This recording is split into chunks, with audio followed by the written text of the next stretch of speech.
Hi guys, I'm back. Welcome. This is HS119, Introduction to Criminal Justice. Anyway,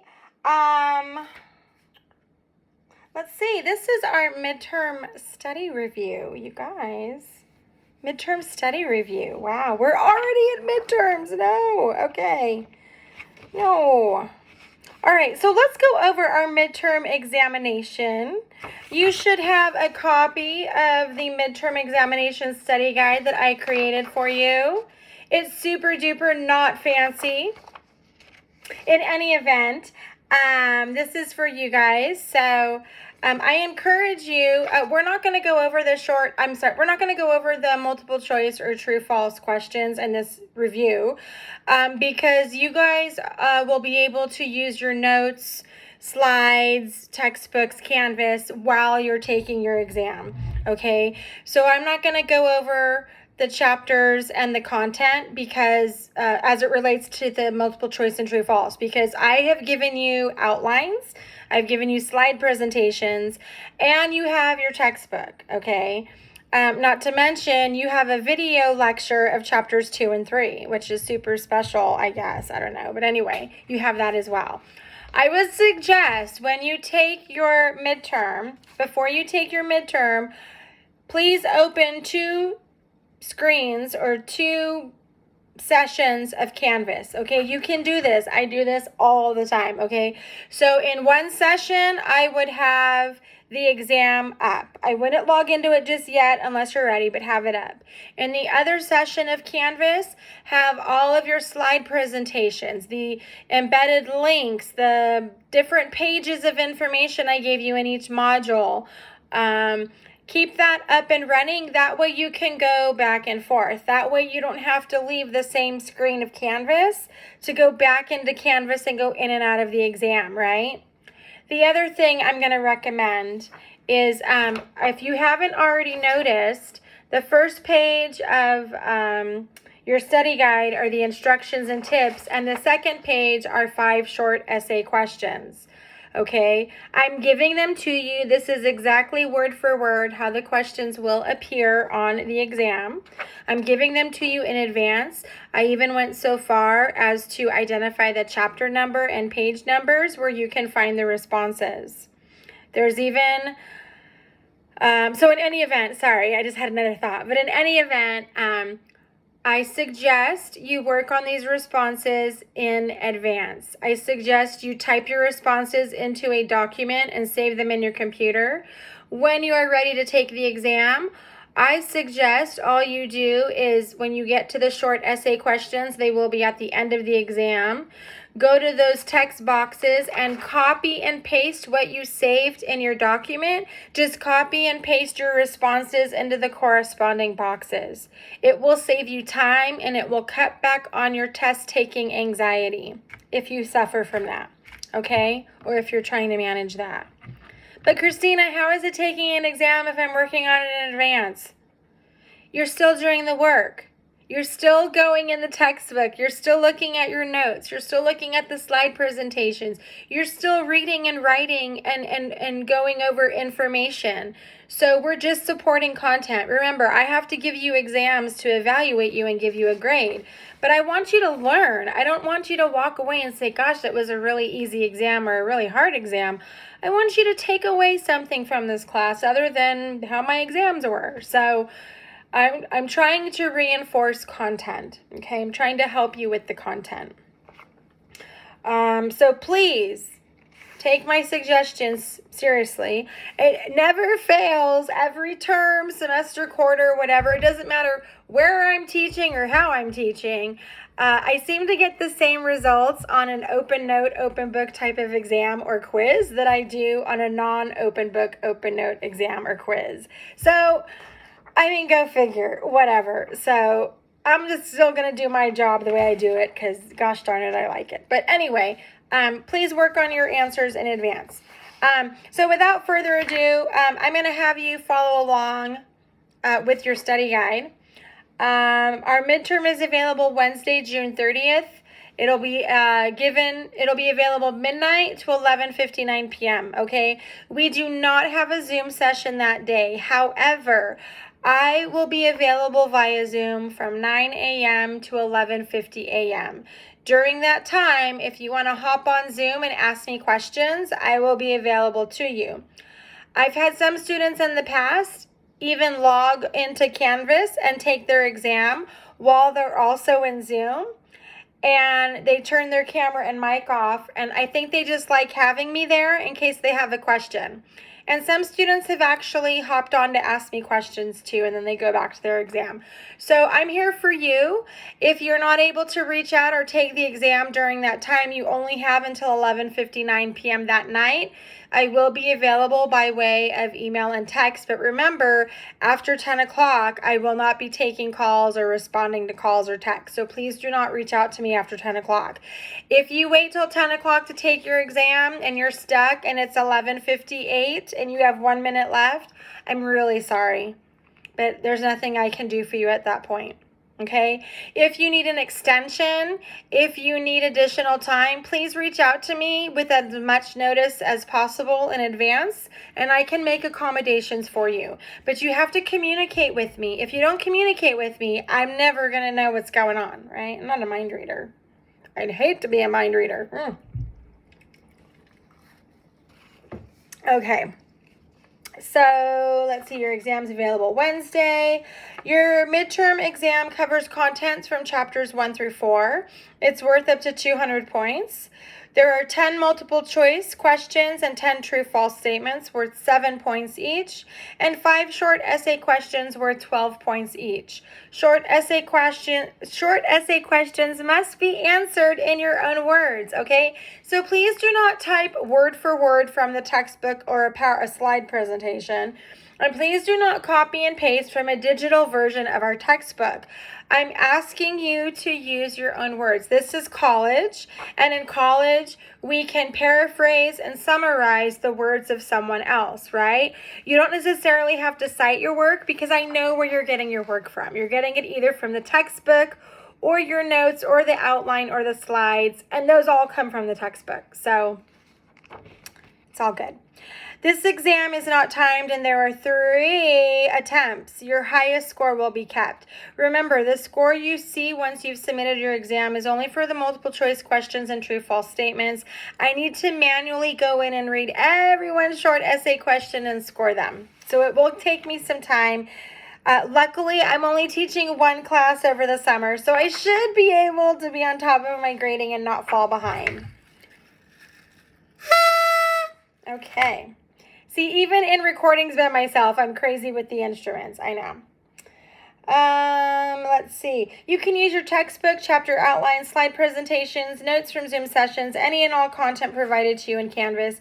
You must take the exam by yourself. This is an individual effort, and I'm confident you will exercise your academic integrity to its fullest. So you can study with another classmate, but you must take the exam by yourself. You must take our exam to successfully complete the course. I'm not grading on grammar, so in your short essay responses, if it's best for you to, if it's easier for you to use bullet points, numbers, and lists, I'm okay with that. Knock yourself out. Some students have even gone so far to use different colored fonts, boldface type, italics. You're more than welcome to do that. Whatever's going to help you.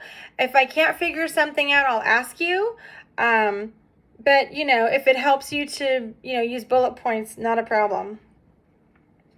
Please work on your short essay responses in advance and save them to your computer. This will save you time and reduce any text anxieties you might experience. Log on early.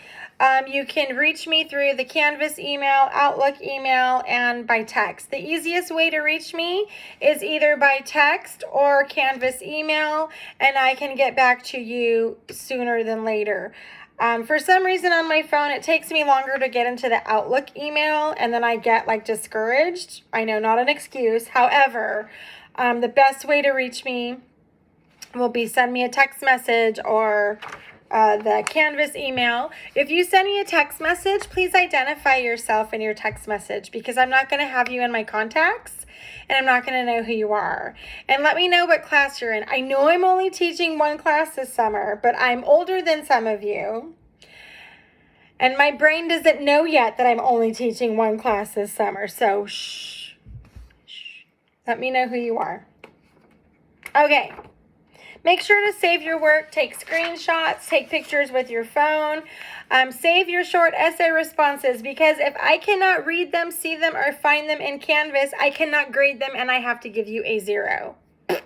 So don't do that to yourself, okay? All right, I'm going to go through these questions rather quickly, and I'll try to give a brief response or example of what I'm looking for, but I'm going to move quickly, okay? Number 1, please explain the criminal justice system response, or the CJ response, and define the 6 terms in your own words. We reviewed these terms in class actually earlier today. I don't know when you'll watch this video, but in any event, we reviewed those terms, and they were actually from chapter 1, and according to our outline, they're the 3rd star down in our outline, okay? And essentially, there were 6 things we talked about. We talked about the classical school, the positivist school, retribution, deterrence, rehabilitation, and incapacitation, okay? So your task in question number 1 is to explain the criminal justice philosophy, okay? So using the terminology and paraphrasing what you read in the textbook, please explain the criminal justice system philosophy. Define the 6 terms. Now, we reviewed these in our Zoom session, so hopefully you took notes. Use your notes, right? But if you turn to chapter 1, pages 6 through 9, you will find all of these themes contained in those pages, okay? So classical school, the idea that individuals commit crime based on free will and free will only, that we are hedonistic, we prefer pleasure over pain, and we engage in what's called a cost-benefit analysis. We weigh the options. We consider what's painful, what's comfortable, what's worth it. Are we going to make a lot of money if we rob this bank, or do we run the risk of going to prison for 20 years to life or whatever, right? We weigh things out. Positivist school. It was the first time where philosophers and sociologists realized it's more than just free will that people engage in when they commit a crime. There are outside environmental influences. There could be family influences, social influences, etc. It was also the first time in social science research that we actually used and applied scientific methods, to study human behavior and to start to pick apart crime, okay? More importantly, though, positivist school is the idea that it's more than just free will. It is the idea that other factors, other environmental influences, influence criminal behavior. Retribution, eye for an eye. You break the law, you suffer a consequence, right? Deterrence, something to prevent crime from happening, something that appears painful and uncomfortable, so much so that we are going to avoid those behaviors, right? Do we avoid this way or that way, right? Maybe like a block, right? We're going to avoid those behaviors because consequence is painful and uncomfortable, right? Rehabilitation, the idea that we are going to punish with purpose, right? We are going to discipline with a lesson. We are going to rehabilitate individuals. We are going to work with them and facilitate change. We're going to show them different ways to live and make decisions. We're not just going to put someone in jail without rehabilitation. We are going to offer them programming. We're going to work with them. And incapacitation, the idea that we physically remove someone from society because they've caused a harm to society, right? They committed a crime. And so we need to physically remove them and make them incapable from committing more crime in the future to that society. So we incarcerate them, we send them to jail or prison, we physically remove them from society. Okay, are we good? I think we're super duper good. All right, moving on. Question 2. Also from chapter 2, responses can be found on pages 33 to 36. Pages 33 to 36. In your own words, please describe the different types of crime our textbook teaches us about. Please provide one example of each type of crime. So, in your own words, please describe the different types of crime our textbook teaches us about. And if you look at our outline from chapter 2, the arrows that I referenced in our lecture from chapter 2, those are the different types of crime I want you to describe and provide examples for. Okay, so if you follow the outline, pages 33 through 36, you will find the different types of crime highlighted in boldface font, and then each paragraph after that gives a description. Use your own words. You can do it. You can do it. That's from that movie. What movie was that from? Was it 50 First Dates? You can do it. I can't remember. In any event, it was an Adam Sandler movie. I do know that. Okay, moving on, question 3. Please, also from chapter 2, pages 44 to 51, Question 3, please define the following constitutional rights. The 4th Amendment, the 5th Amendment, the 6th Amendment, the 8th Amendment, and the 14th Amendment. Okay, the 14th Amendment. Do I expect you to use your own words? I do. Is it going to be kind of challenging? Yeah. But you can say something like the 8th Amendment, the right to be free of excessive bail, the right to be free of unusually high fines, and the right to be free from cruel and unusual punishment. Boom. There you go. So you don't necessarily need to type word for word from the textbook. You can summarize, you can paraphrase, you can use some of your words, you can use some of my words, you can use a combination of words from the book, your words, my words. You mix it up. But I'm not looking for you to type word for word from the textbook, right? Because you're not really learning anything other than how to type word for word from a textbook. And this class is not about that. And there's another part to this question. So not only are you defining the 5 constitutional rights, you're also going to talk about the value of knowing and understanding these rights, even if you don't become a criminal justice practitioner, right? Because as a human being, you are a citizen, right? And again, we're not talking about citizenship status. We're not talking about legal citizen or, you're here on a work visa or something like that. Citizen being a human being in the United States. You're just living and breathing in the United States. You're a citizen in the 4 C's. You make up the equation of the criminal justice system. So even if you're not a practitioner, it's important to know your rights. Why wouldn't you want to know your rights? People fought hard for the rights of our country. It's important to know your rights. So, and as a citizen, you are just as important to the criminal justice system as any other person is in the system, all right? Because remember, what did we talk about earlier in our first Zoom session? How do police know that a crime has been committed? Wing, wing, hello? Yes, 911, what is your emergency? I think I've just been victimized. I think I'm a victim of a crime, right? Victims call the cops. That's how the police know a crime has occurred. So if we're going to say that victims and citizens are not an important part of the criminal justice system, we don't have an effective criminal justice system, okay? All right, moving on. Question 4. Question 4 is from chapter 3. Pages 57 to 59. So chapter 3, pages 57 to 59. Pages 71 to 76. And our video lecture that I uploaded from earlier today on chapters 2 and 3. Because at the end of the video, you can fast forward to the end if you want. There's a blurb about what might influence some of these behaviors. When we talk about police misconduct, police corruption, harassment, the blue wall of silence, right? Blue wall of silence, police corruption and excessive use of force. Responses are on chapter 3, pages 57 to 59, 71 to 76, and our video lecture.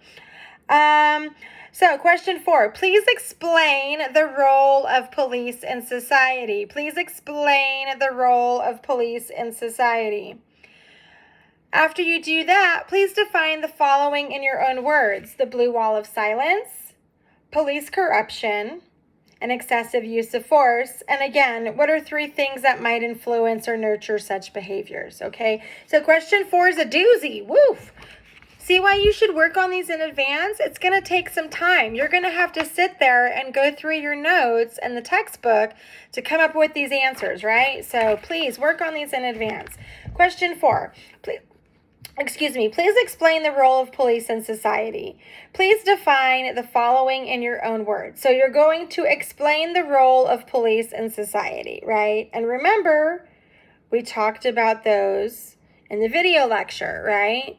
Law enforcement, order maintenance, intelligence-led policing, right? Okay. But you need to explain it. So just listing those 3 things is great, but you have to take it a step further and explain it. So you might want to describe what those terms mean. You might want to describe how they depend on each other. You might want to describe what it looks like, right? When we talk about order maintenance, what is that really?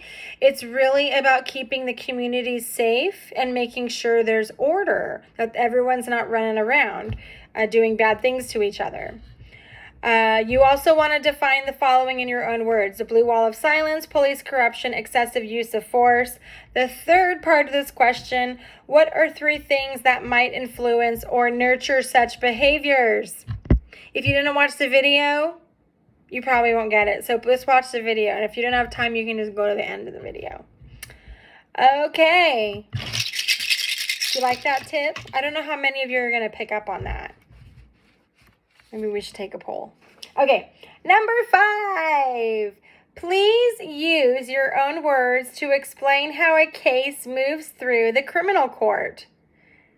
Please incorporate the following terms: arraignment, pretrial plea agreements, trial, and sentencing. So you can find these answers in chapter 4, pages 100 to 110. And pages 110 to 112. Okay. So I'm saying, please use your own words to explain how a case moves through criminal court. Please incorporate the following terms. So I'm telling you, I'm not asking you, I'm telling you to incorporate the word arraignment. I'm telling you to incorporate the word pretrial/plea agreement. I'm telling you to incorporate the word trial, and I'm telling you to incorporate the word sentencing. And this is how it's going to appear in Canvas. So using these 4 words, please use your own words to explain how a case moves through criminal court. So obviously you're going to use these 4 words. You have to. But you're going to use your own words explaining how they move through the court process, right? So you could say something like, for arraignment, first court appearance. Court appearance where the offender is advised of their charges. The first time someone goes to court and they're told what they're being charged with. Okay, that's acceptable, right? Textbook says something similar, but not identical, right? See how I did that? You can do that too. Okay, so the first part of the question, please use your own words to explain how a case moves through criminal court. And I'm prompting you, I'm telling you to use these 4 terms, if I get it in the camera, right? There you go. The second part, what are collaborative or specialized courts? What are collaborative or specialized courts? You can learn more about that. There's also information, pages 110 to 112 in our textbook. But if you open up the slide presentation for chapter 4, and you go to the last slide number 15, there's a couple of embedded links in that slide presentation about collaborative courts, and it will help you to better understand and wink, wink, maybe even better answer this question, right? Because our textbook talks about it for like 2 or 3 pages, but there's more in-depth and Orange County specific information in these embedded links. Chapter 4 slide number 15. Okay? All right. So that is our midterm study review. I am confident you are going to do well. I have no doubt that all of you will pass. In putting together the exam, I did mix up the multiple choice and true-false questions. So you won't see all of the multiple choice presented to you at once and then all of the true-false or vice versa. What I did was I mixed it in, but I ordered the questions chronologically. So multiple choice and true-false questions from chapter 1 will appear first in the order they are in the textbook.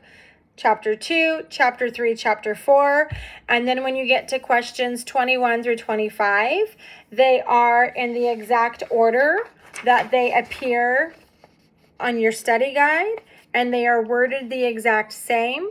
The only difference is in the exam, I just take out the chapter number and the page number because you have it all right here.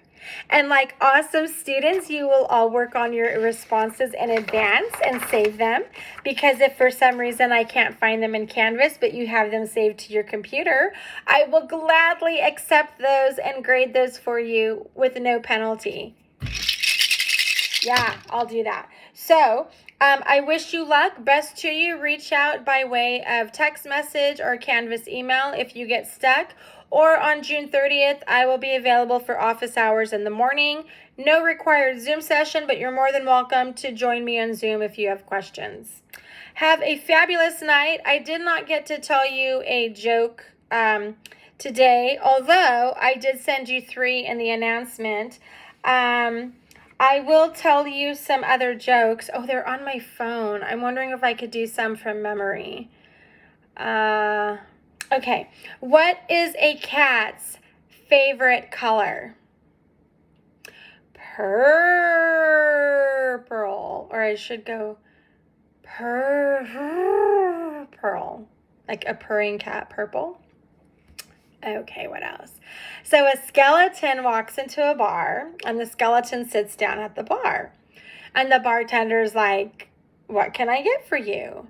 And the skeleton says, "I would like a beer." So the bartender pours skeleton the beer, gives skeleton the beer, and skeleton drinks the beer and orders another one. And he says to the bartender, "I don't know, but this just goes right through me." Right, skeleton? Because there's no right through me. Ta-da-da. Let's see. Let's get you one more.